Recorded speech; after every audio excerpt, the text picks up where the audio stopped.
سے جو بڑا مہربان اور نہایت ہی رحم کرنے والا ہے۔ تمام حضرات درود پاک پڑھیے گئے اللہم صلی علی محمد وعلی آل محمد کما صلیت علی ابراہیم وعلی آل ابراہیم انک حمید مجید اللہم بارک علی محمد وعلی آل محمد کما بارکت علی ابراہیم وعلی آل ابراہیم انک حمید مجید اللہم بارک علی محمد وعلی آل محمد کما بارکت علی ابراہیم وعلی آل ابراہیم انک حمید مجید۔ نماز اچھی ہے، روزہ اچھا ہے، حج اچھا ہے، زکوٰۃ اچھی ہے۔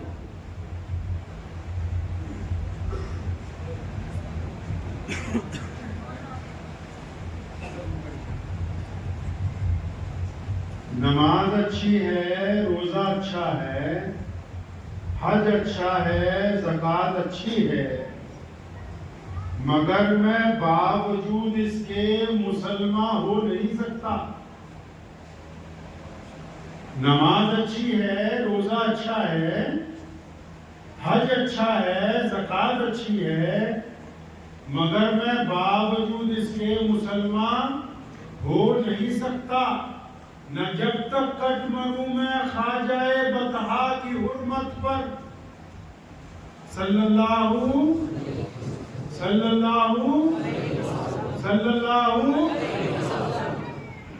نماز اچھی ہے، روزہ اچھا ہے، حج اچھا ہے، زکوٰۃ اچھی ہے، مگر میں باوجود اس کے مسلمان ہو نہیں سکتا۔ نہ جب تک کٹ مروں میں خواجہ بطحا کی حرمت پر خدا شاہد ہے کہ کامل میرا ایمان ہو نہیں سکتا۔ اللہ کے پیارے نبی حضرت محمد رسول اللہ صلی اللہ علیہ وسلم کے ساتھ مسلمانوں کا جو عشق ہے، پیارے نبی علیہ السلام سے مسلمانوں کی جو محبت ہے، امام الانبیاء علیہ السلام کے ساتھ پوری دنیا کے اہل ایمان کا جو تعلق ہے وہ ایمان کی بنیاد ہے۔ اسلام عشق اور محبت کی ایک لامثال داستان ہے۔ اسلام کا ماننے والا ہر فرد اپنے آپ میں پیارے محمد صلی اللہ علیہ وسلم کا عاشق کامل ہے۔ اب وہ چاہے کسی مدرسے کا شیخ الحدیث ہو یا کسی مسجد کا دربان ہو، ان سب کے عشق کا پیمانہ محمد رسول اللہ صلی اللہ علیہ وسلم کے لیے یکساں ہو۔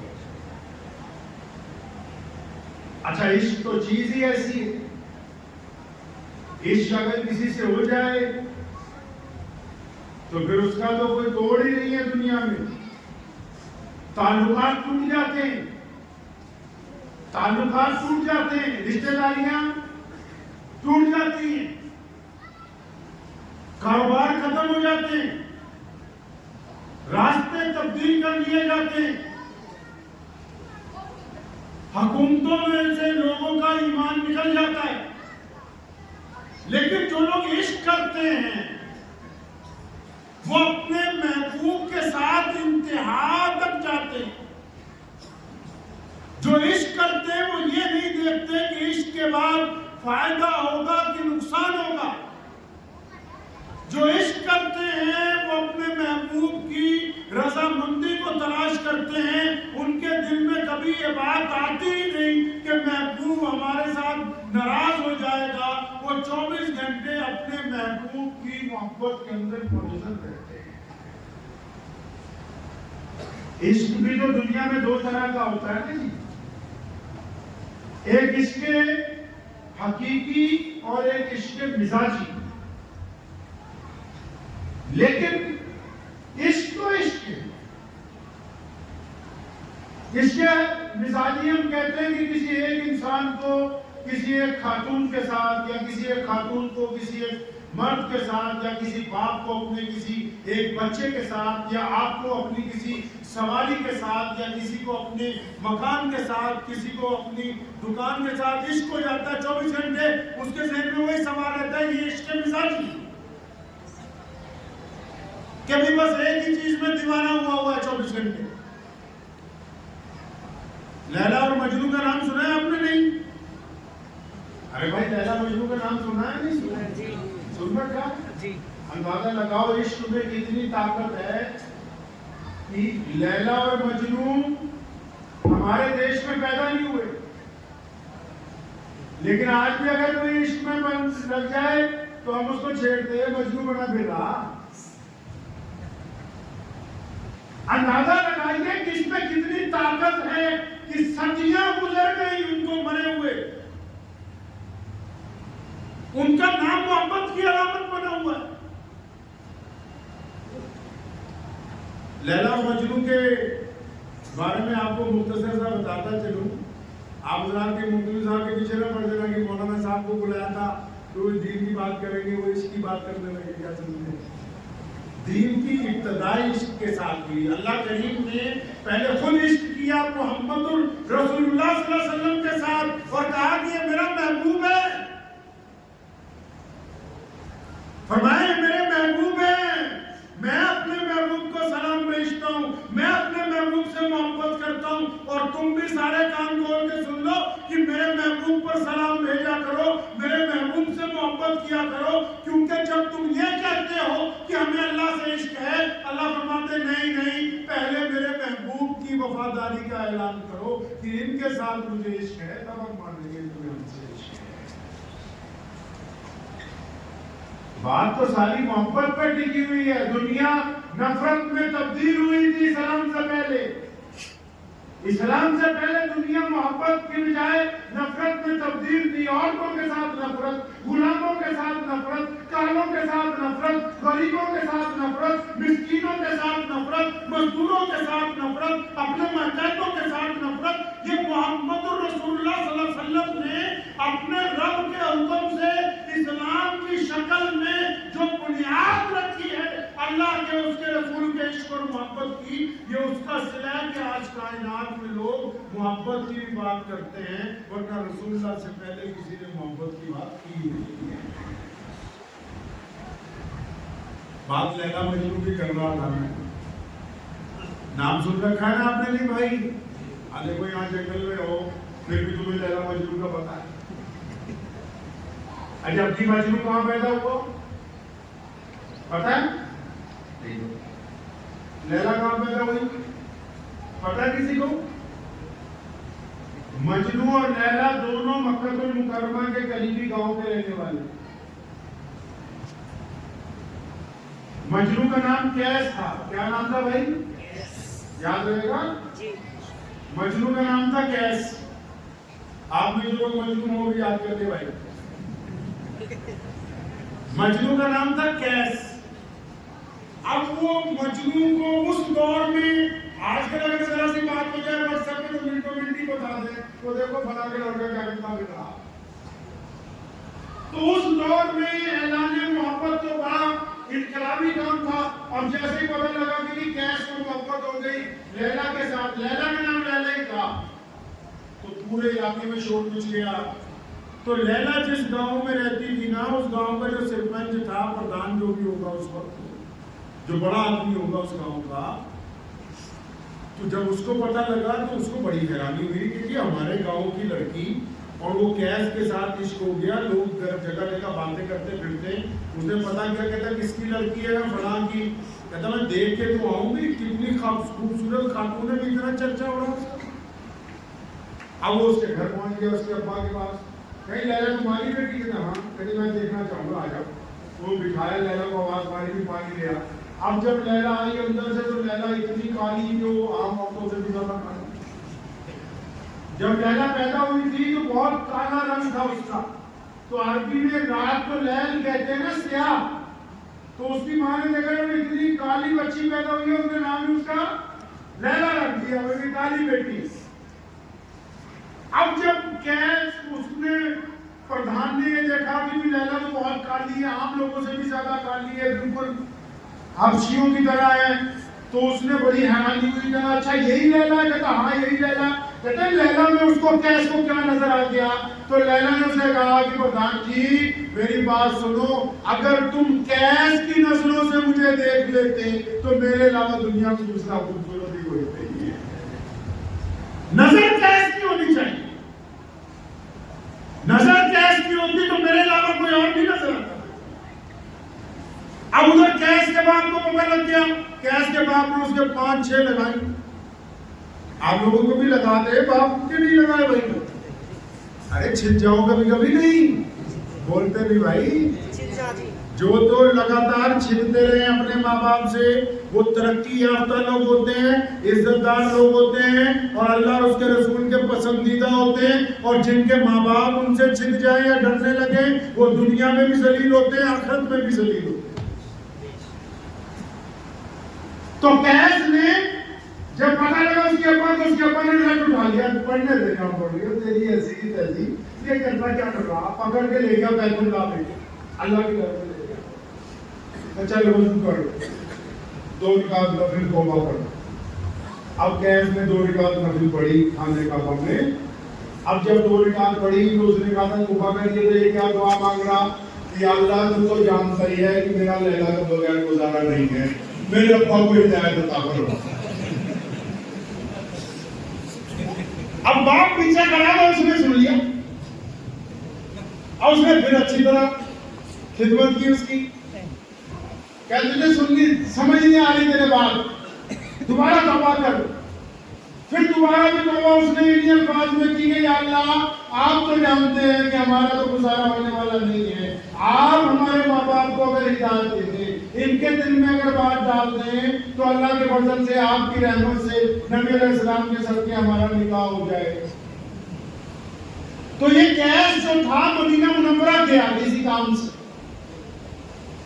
تو حضرت مولا علی مرتضیٰ رضی اللہ تعالیٰ عنہ کے بیٹے حضرت امام حسن رضی اللہ عنہ، آپ کو پتا ہے مسلمانوں کے 4 بڑے خلیفہ گزرے ہیں، سیدنا ابو بکر رضی اللہ تعالیٰ عنہ، سیدنا عمر بن خطاب رضی اللہ تعالیٰ عنہ، سیدنا عثمان ذی النورین رضی اللہ تعالیٰ عنہ، سیدنا مولا علی۔ مولا علی کے وصال کے بعد، شہادت کے بعد 5واں خلیفہ سیدنا حضرت امام حسن رضی اللہ تعالیٰ عنہ کو بنایا۔ 5ویں خلیفہ ہمارے پیارے نبی علیہ السلام کے نواسے ہیں۔ جب خلافت کا تخت ان کے پاس ملا تو کئی جگہ آپس میں مسلمان جب آپس میں لڑنے لگے، کوئی بحث ہونے لگی، تو انہوں نے استعفیٰ دے دیا خلافت سے تاکہ مسلمانوں میں صلح ہو جائے۔ اور پیارے محمد صلی اللہ علیہ وسلم نے فرمایا تھا کہ میرا بیٹا حسن مسلمانوں کی 2 جماعتوں میں صلح کروا دے گا، اور انہوں نے کروا دی صلح۔ اب کیا ہوا کہ ان دنوں صلح ہوئی نا، تو یہ جو کیس تھا یہ مدینہ منورہ میں گھوم رہا تھا، اور امام حسن رضی اللہ تعالیٰ عنہ آ رہے تھے۔ اب سارا عرب اس کو جانتا تھا کیس کو کہ بھئی لیلا کے پیچھے لگا ہوا ہے۔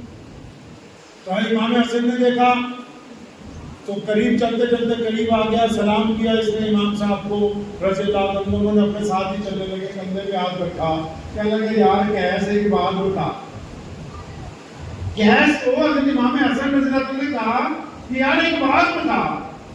جی حضرت پوچھئے۔ کہ ہم نے مسلمانوں میں صلح کی خاطر خلافت چھوڑ دی اور سیدنا امیر معاویہ رضی اللہ تعالیٰ عنہ کو خلیفہ بنا دیا۔ اچھا تم تو ہمارا پرانا جاننے والا ہے، ویسے ہی مشورے سے تجھے پوچھتا ہوں کہ اگر حضرت امیر معاویہ کو خلیفہ نہ بناتے تو تیری نگاہ میں اور کون تھا جس کو ہم خلیفہ بنا دیتے؟ تو فوراً کیس کہنے لگا علی حضرت قطع کلامی معاف کر دو، اتنا تو مجھے پتا نہیں ہے، اگر انہیں نہ بناتے نا تو میری نگاہ میں تو لیلا سے بہتر اور کوئی نہ۔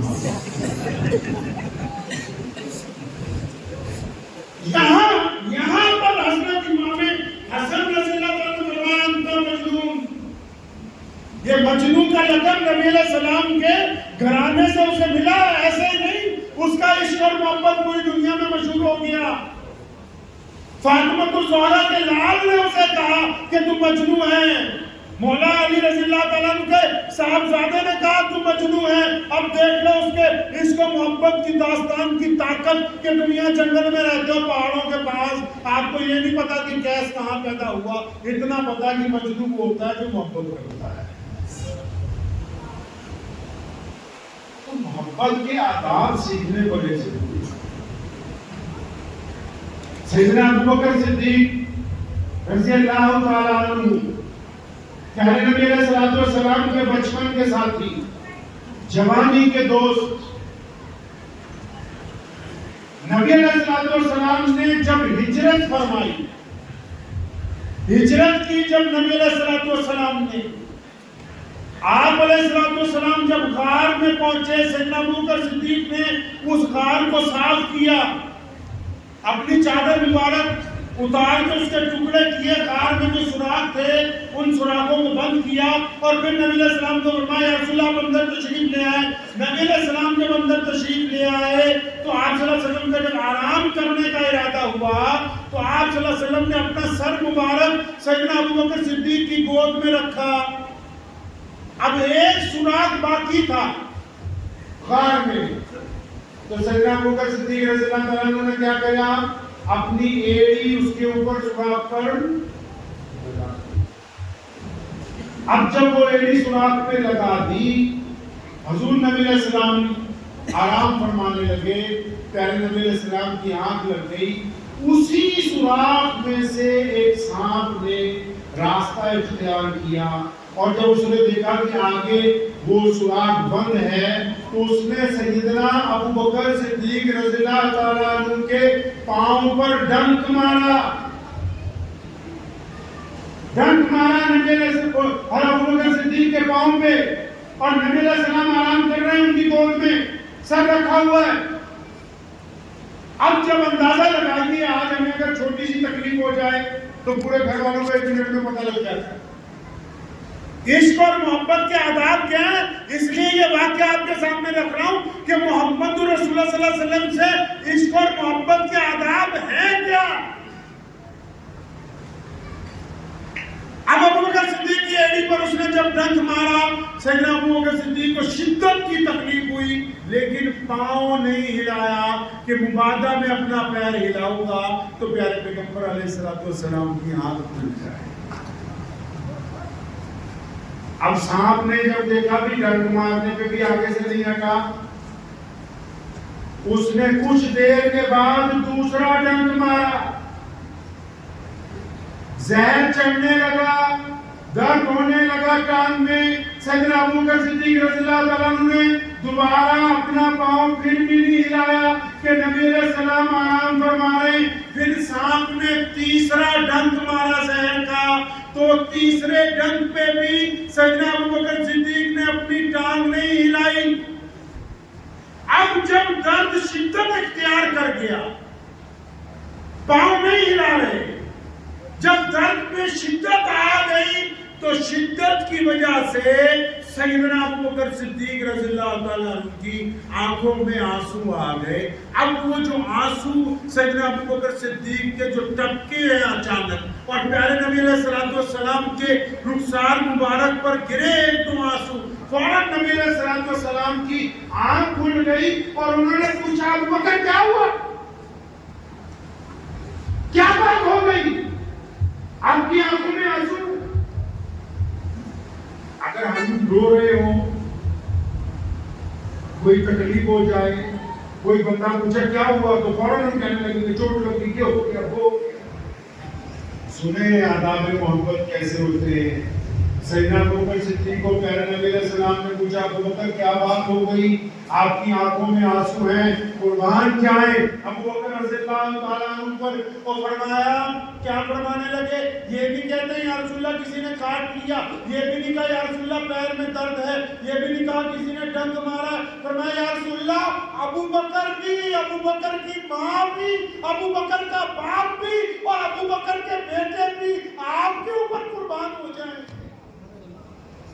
لفظ سنیں سیدنا ابو بکر صدیق رضی اللہ تعالیٰ عنہ کے یہ اتنی تکلیف میں یہ نہیں کہہ رہے کہ مجھے کسی نے کاٹ دیا، ڈنک مار دیا کہ یا رسول اللہ ابو بکر کی ماں بھی، باپ بھی، بیٹے بھی، بیٹیاں بھی یا رسول اللہ آپ پر قربان ہو جائیں، ایسا لگتا ہے کہ میری ایڑی پر کسی نے ڈنک مار دیا، کسی جانور نے مجھے تکلیف پہنچایا۔ نبی علیہ السلام نے پھر دکھاؤ مجھے، یہ آداب محبت ہیں، یہ آداب محبت ہیں۔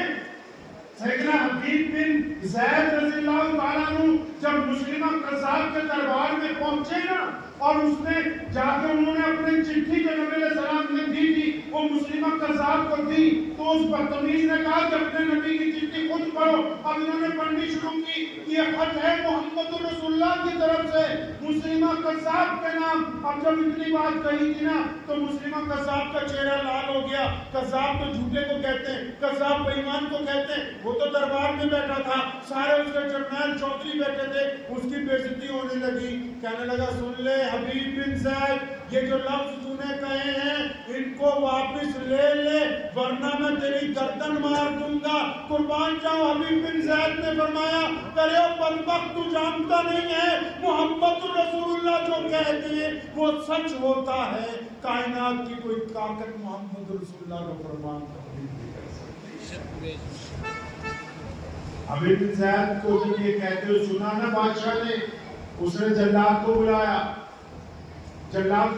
اس نے جلاد کو بلانے کے بعد کہا کہ ان کے ہاتھ کی انگلیاں کاٹو۔ جب انگلیاں کاٹی فرمایا اب کچھ ڈر لگ رہا ہے تو معافی مانگ لے۔ فرمایا اچھا تیری دماغ خراب ہو گیا، میں جب مدینے سے چلا تھا میرے چھوٹے چھوٹے بچے تھے، محمد رسول اللہ نے کہا کون ہے جو جا کے مسلمہ قذاب کو میرا خط دے؟ فرمایا میں تو نبی کے عشق میں اس طرح چلا تھا کہ اپنے بیوی بچوں کو بھی مل کے نہیں آیا، مجھے ان کی محبت نہیں نبی علیہ السلام سے روک سکی، تیرے یہ تیر اور تلواریں کہاں رسول اللہ کی؟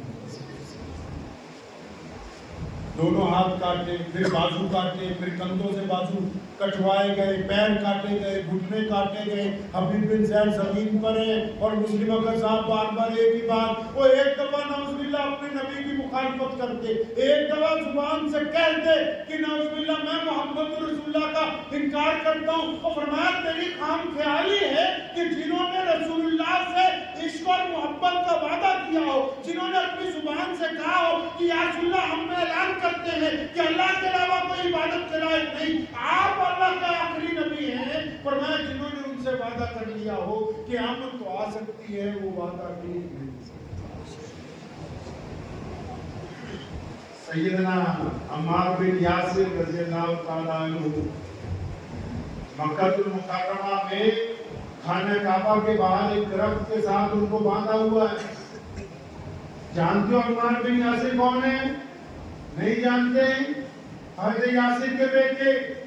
اور جانتے ہو حضرت یاسر رضی اللہ تعالیٰ عنہ کون ہے؟ نہیں جانتے؟ حضرت سمیہ رضی اللہ تعالیٰ عنہ کا خامن۔ اور جانتے ہو سیدنا سمیہ کون ہے؟ اسلام کے لیے شہادت دینے والی پوری دنیا میں سب سے پہلی ماں، سب سے پہلی بیٹی، سب سے پہلی خاتون۔ کسی مرد نے اس دین کے لیے سب سے پہلے اپنا خون نچھاور نہیں کیا۔ کائنات میں محمد رسول اللہ کے دین کے لیے جس نے سب سے پہلی اپنی شہادت پیش کی وہ سیدنا سمیہ رضی اللہ تعالیٰ عنہ ہے۔ ان کے چند گھنٹوں کے بعد مردوں میں جو سب سے پہلی شہادت پیش کی وہ سیدنا یاسر رضی اللہ تعالیٰ عنہ ہے، اور پھر ان کا بیٹا سیدنا عمار بن یاسر وہ بھی محمد رسول اللہ کے نقش قدم پر چلتا ہوا نبی کے عشق میں پیڑ کے ساتھ بندھا ہوا ہے۔ یہ عشق اور محبت کی وہ داستان ہے جس کو دنیا کی کوئی طاقت ختم نہیں کر سکتی۔ اب عمار بن یاسر کی پٹائی ہو گئی، عمار بن یاسر کی پٹائی ہو گئی۔ ابو جہل، عتبہ، ولید، امیہ کیا بات ہو گئی؟ ولید کو مار دو۔ عجیب محمد رسول اللہ کی غلامی اختیار کر گیا، اس لیے اس کو مار رہے۔ اتنی دیر میں وہاں سے امیہ گزرا۔ کون امیہ؟ سیدنا بلال رضی اللہ تعالیٰ عنہ جس کے غلام ہیں، رسول اللہ کا بڑا دشمن، بدترین دشمن.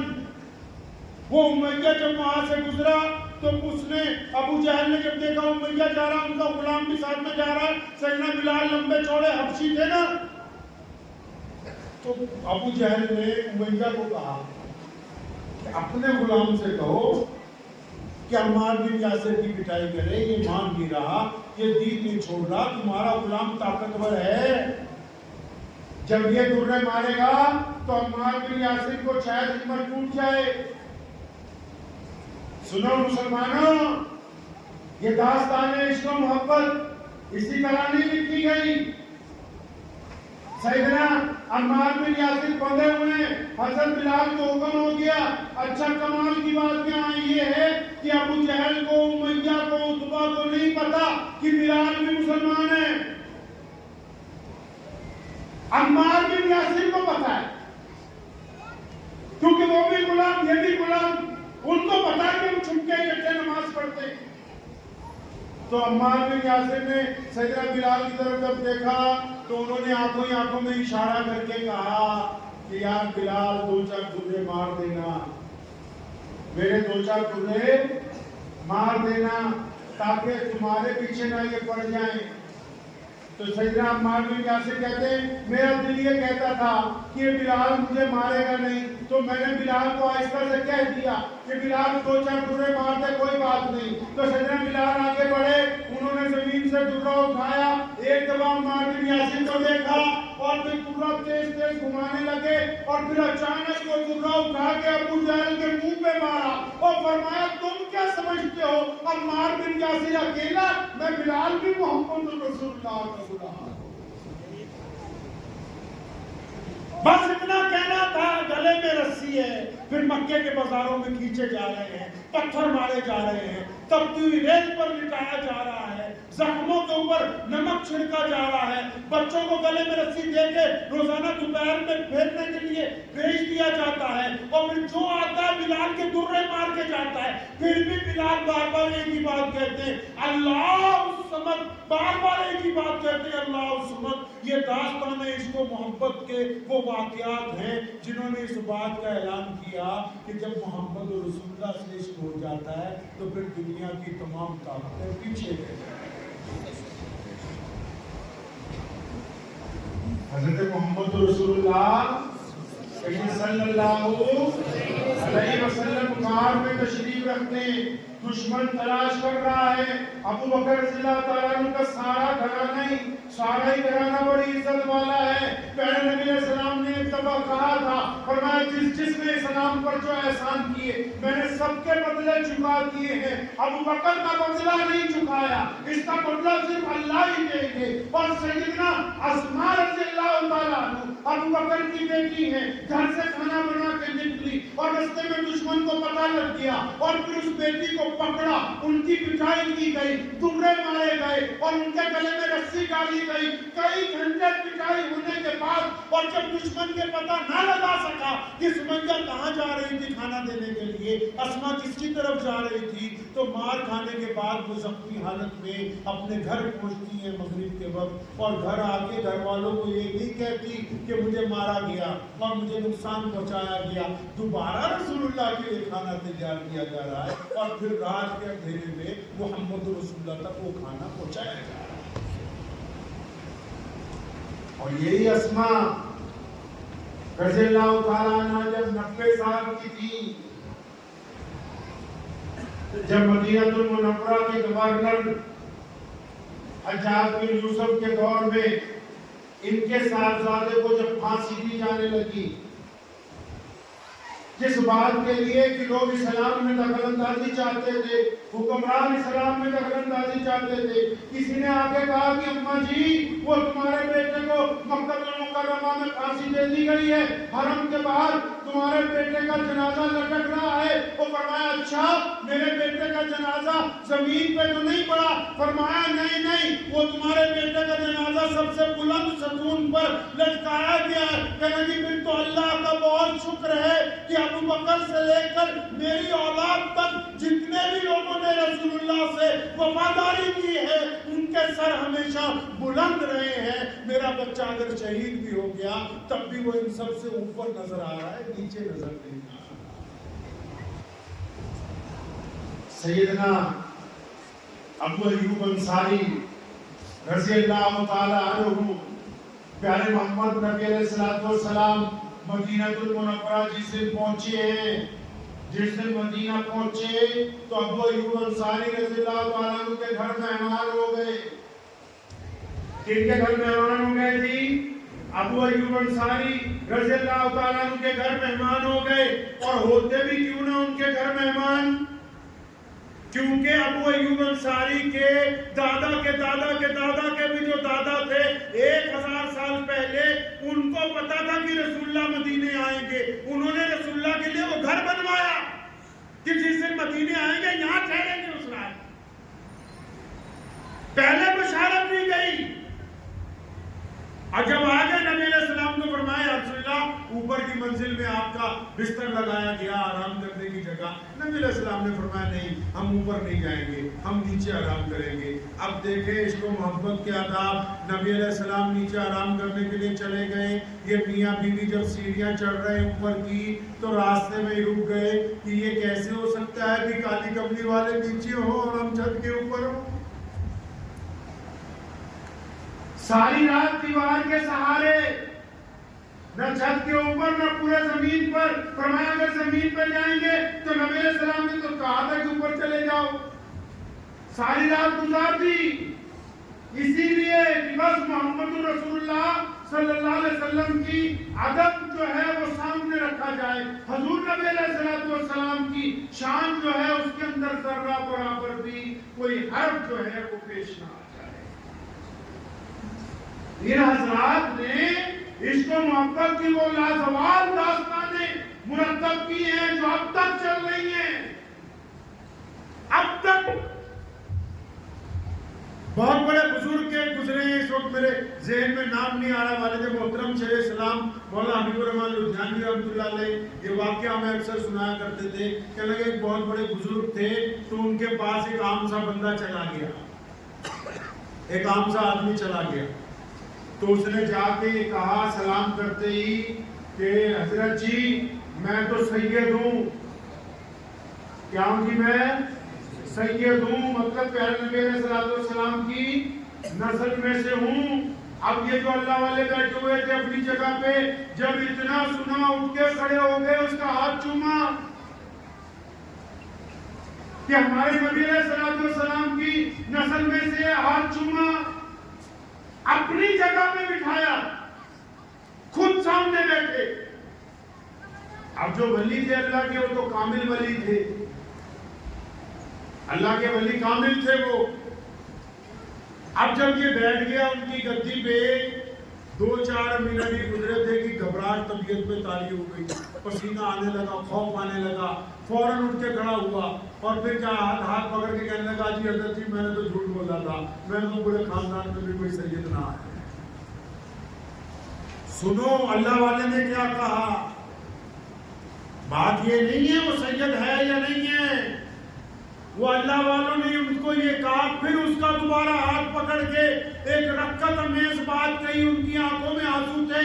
فرمایا ہمیں بھی پتا ہے کہ تم سید نہیں ہو, اور لیکن کملی والے کا جب نام آ گیا, جب محمد رسول اللہ کا ذکر آ گیا, پھر یہ بات بھی نہ ہوگی کہ کوئی بندہ رسول اللہ کی نسبت کی بات کرے اور ہم اپنی جگہ بیٹھے رہ جائیں. ان کے نام پہ اتنی عزت ہے کہ ہمیں اپنی گدی چھوڑ دیں. ان کے نام میں اتنی عزت ہے کہ جہاں ان کا نام آ جائے ہمیں. آج کل تو ہول سیل میں ڈپلیکیٹ سید ہمارے ملک میں ماشاءاللہ کئی بڑے بڑے مولوی بھی اپنے آپ کو کہنے لگے جی ہم بھی نعوذ باللہ آل رسول میں سے ہیں, جن کا دور دور تک کوئی واسطہ نہیں ہے. لیکن بات تو یہاں عشق اور محبت کی اس داستان کی ہے, اور آج کئی لوگ اس عشق اور محبت کو نعوذ باللہ منبر و محراب سے بیچنا چاہتے ہیں جھوٹ بول کے. یاد رکھو ایک بات, محمد الرسول اللہ کا جو عشق ہے وہ مسلمانوں کے خون میں موجزن ہے. اور میرے پیارے پیغمبر محمد الرسول اللہ نے خود فرمایا, حدیث کا مفہوم ہے, فرمایا شریک مسلمان ہو وہ ہے. صحابہ نے عرض کیا تھا یا رسول اللہ کون سے؟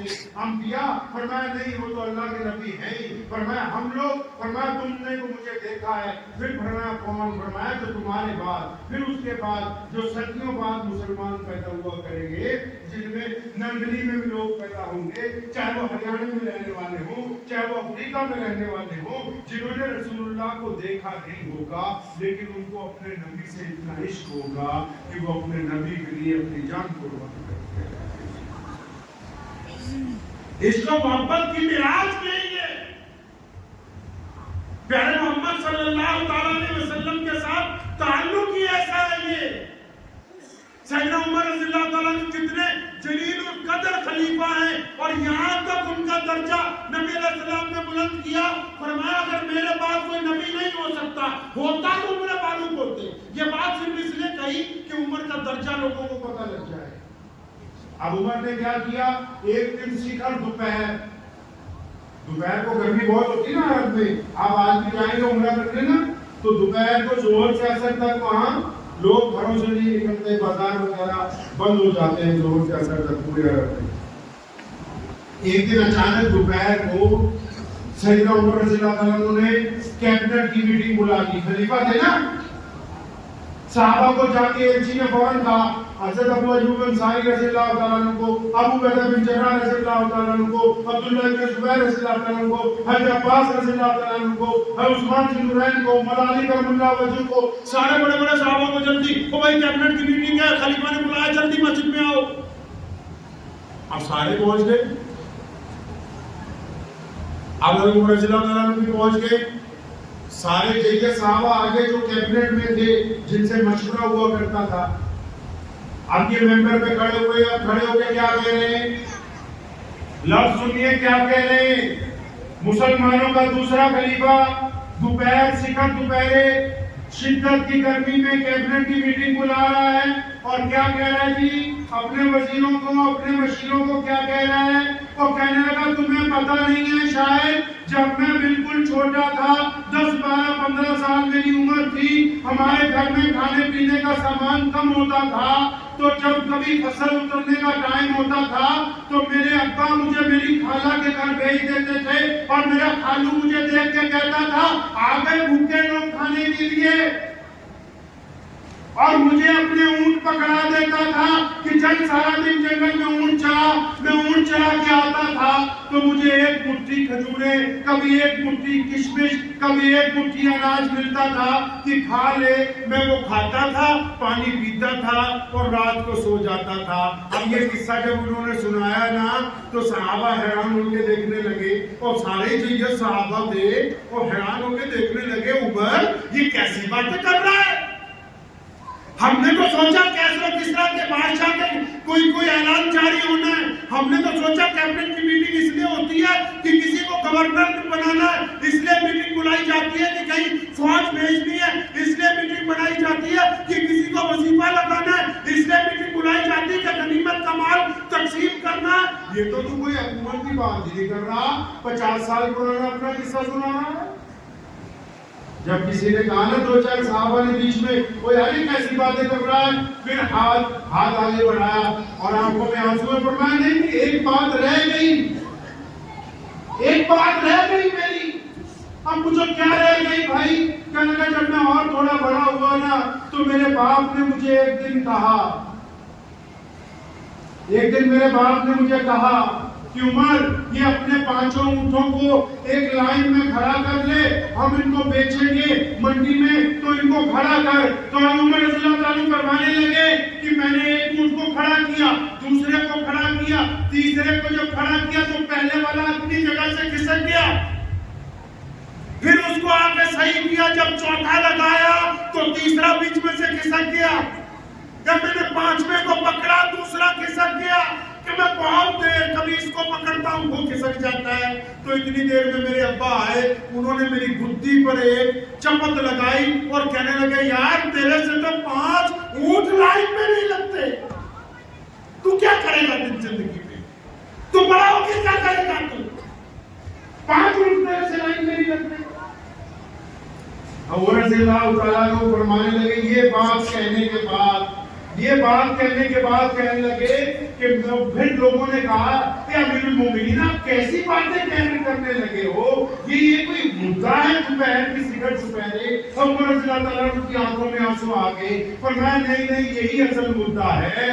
مدعا یہ ہے کہ میں زور پڑھ کے گھر جا رہا تھا، ایک چوراہے پہ چند لوگ بیٹھے ہوئے تھے، انہوں نے مجھے دیکھا اور آپس میں کہا کہ اب حالت یہ ہو گئی ہے پوری دنیا میں مسلمانوں کی کہ اگر کہیں فوج نہ بھی بھیجتی ہو تو ایک سپاہی بھیجو اور ایک چٹھی بھیج دو کہ عمر بن خطاب آ رہا ہے، دشمن قلعہ خالی کر کے معافی مانگ کے جاتا ہے۔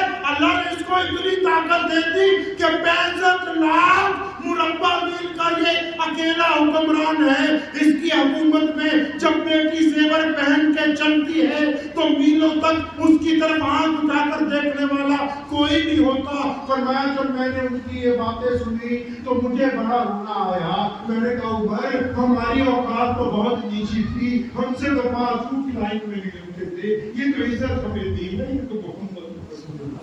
نعرہ تکبیر، نعرہ تکبیر۔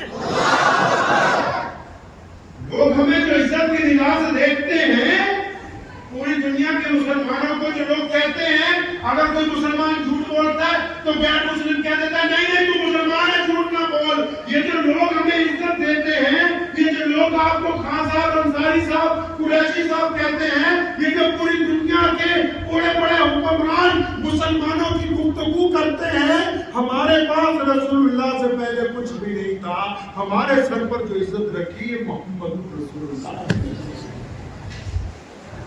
یہ رسول اللہ کے عشق کی وجہ سے، نبی علیہ السلام کے ساتھ تعلق کی وجہ سے۔ اگر نبی علیہ السلام کے ساتھ تعلق کمزور ہو جائے گا، آپ نے سنا ہوگا کہ کئی بار قادیانی یا کئی بار کوئی الگ الگ فرقے کے لوگ نعوذ باللہ جھوٹی نبوت کا بات کرتے ہیں۔ آپ نے سنا ہوگا، آپ نے کبھی یہ نہیں سنا ہوگا کہ قرآن پڑھنے پہ پابندی لگ جائے گی، آپ نے کبھی یہ نہیں سنا ہوگا کہ فرانس میں مسجد کا کارٹون بنایا، آپ نے کبھی یہ نہیں سنا ہوگا کہ جرمن نے نعوذ باللہ قرآن شریف کا کارٹون بنایا۔ نہیں، آپ نے جب بھی سنا ہوگا یہ سنا ہوگا کہ یورپ کے بڑے بڑے دیشوں میں نعوذ باللہ اگر کبھی کارٹون بناتے ہیں تو محمد رسول اللہ کی مخالفت میں بناتے ہیں۔ کیوں؟ کیونکہ پوری دنیا کے دشمن کو آج بھی پتا ہے کہ یہ اس وقت تک مسلمان ہے جب تک ان کا تعلق محمد رسول اللہ سے جڑا ہوا ہے۔ اگر رسول اللہ سے تعلق ٹوٹ گیا تو پھر سب تعلق۔ ان کو بھی یہ بات پتا ہے، وہ اس بات کو سمجھتے ہیں کہ مسلمانوں کا تعلق محمد رسول اللہ سے۔ دیکھو نا ہم میں کتنے فرقے ہیں، کتنے مسلک ہیں، کتنی ذاتیں ہیں، کتنی برادریاں ہیں، پھر بھی جب مؤذن کہتا ہے اشہد ان لا الہ الا اللہ واشہد ان محمد عبدہ ورسولہ، پوری دنیا کا مسلمان یک زبان ہو کے اپنے نبی کی رسالت کا اعلان کرتا ہے۔ یہی وہ ذات ہے جس نے پوری کائنات کے مسلمانوں کو عشق اور محبت کی یہ داستان ختم ہونے والی نہیں ہے۔ پتہ ہے آپ کو عشق و محبت کی یہ داستان ختم ہونے والی نہیں ہے۔ یہ وہی داستان ہے جس نے غیر مسلموں کے ساتھ ہمیں محبت کرنی سکھائی۔ یہ وہ داستان ہے جس نے غریبوں کو ہمیں کھانا کھلانا سکھایا۔ یہ وہ داستان ہے جس نے ہمارے سے ذات اور برادری کے بندھن کو توڑا۔ یہ وہ داستان ہے جو مسجد کے ہمیں ایک ہی صف میں کھڑا کرتی ہے۔ یہی وہ داستان ہے جس نے ہمارے اندر اتفاق اور محبتیں پیدا کی ہے۔ یہ داستان ختم ہونے والی نہیں ہے، لیکن ہاں کچھ لوگ پیچھے رہ جائیں گے، کچھ لوگ پیچھے رہ جائیں۔ کون؟ جن کا عشق کا تھرمامیٹر پورا نہیں چلے۔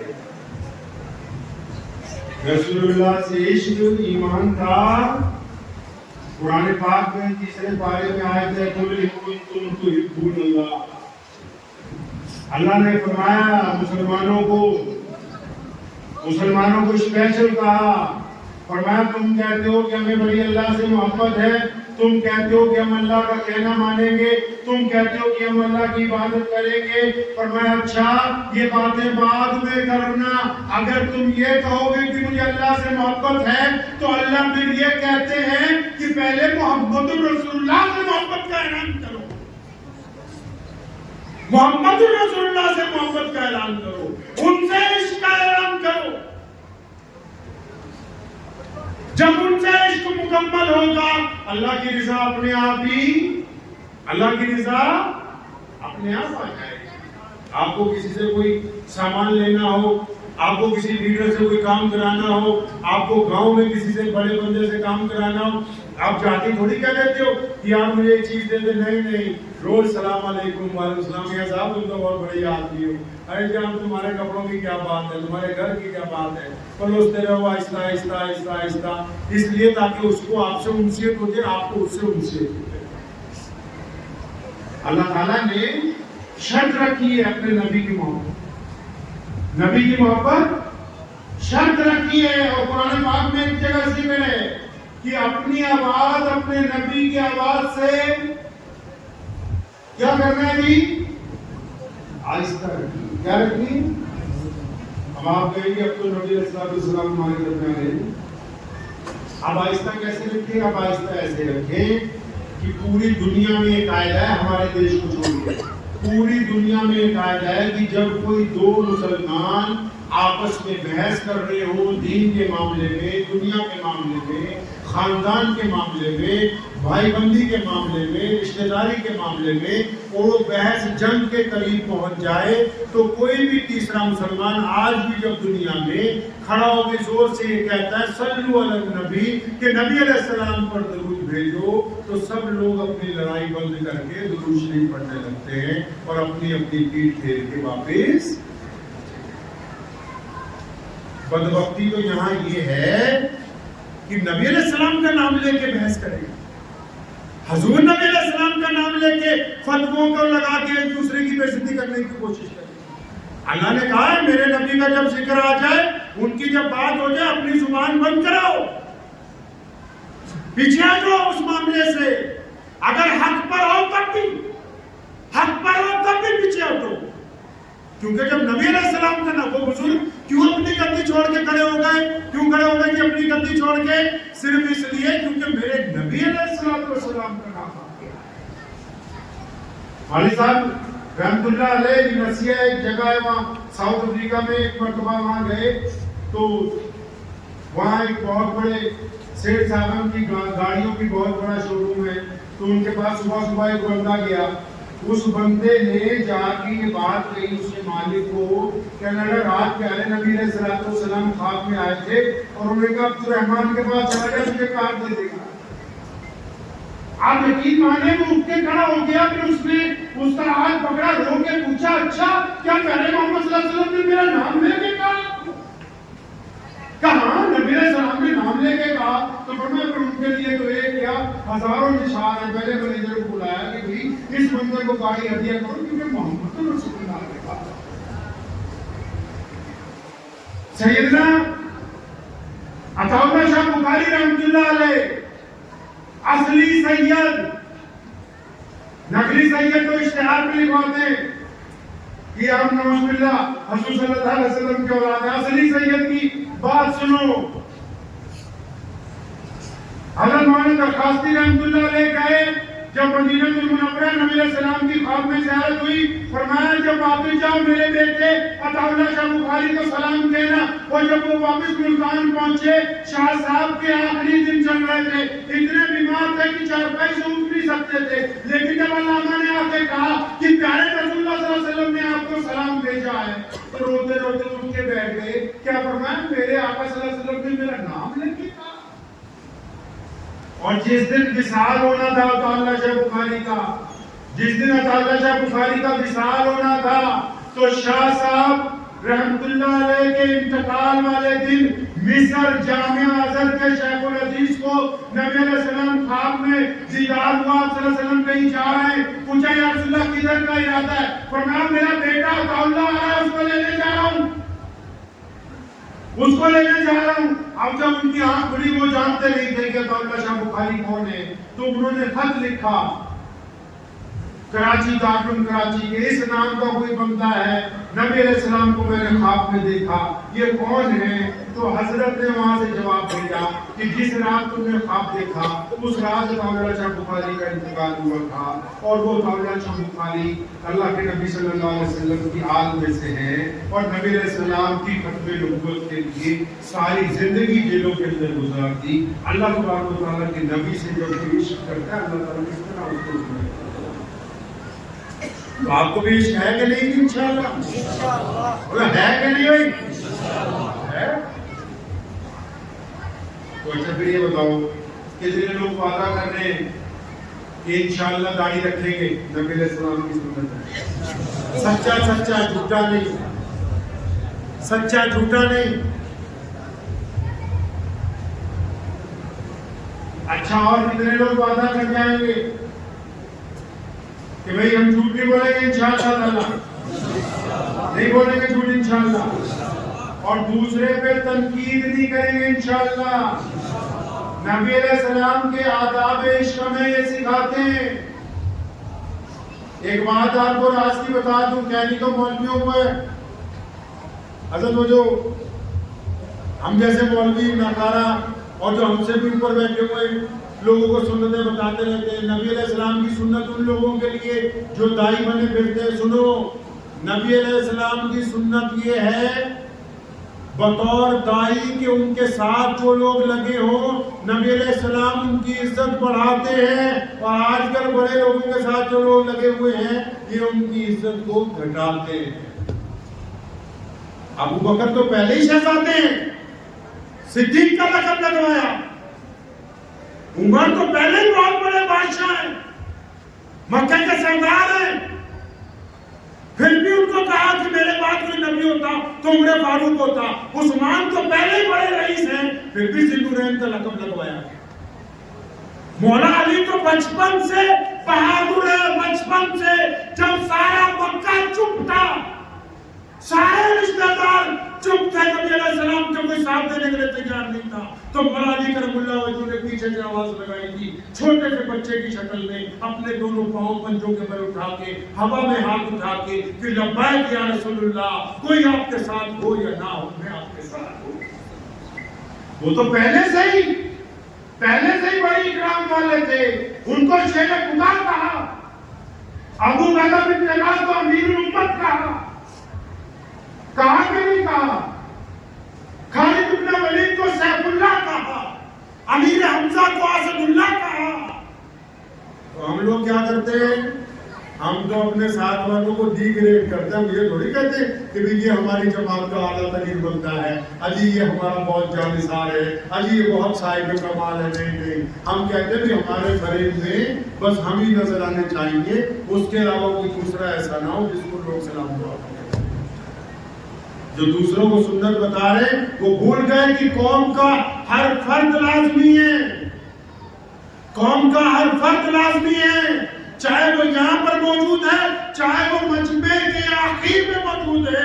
ملت اسلامیہ کا ہر فرد اتنی حیثیت رکھتا ہے، کیونکہ میرے پیارے پیغمبر نے بیت اللہ کو دیکھ کے کہا تھا کہ تیری کوئی قیمت تو نہیں دے سکتا ہے، لیکن بیت اللہ یاد رکھ ایک مسلمان کی تجھ سے زیادہ قیمت ہے۔ آپ عشق کرتے ہیں نبی علیہ السلام سے، تو عشق کے تقاضے پورے کریں گے انشاءاللہ۔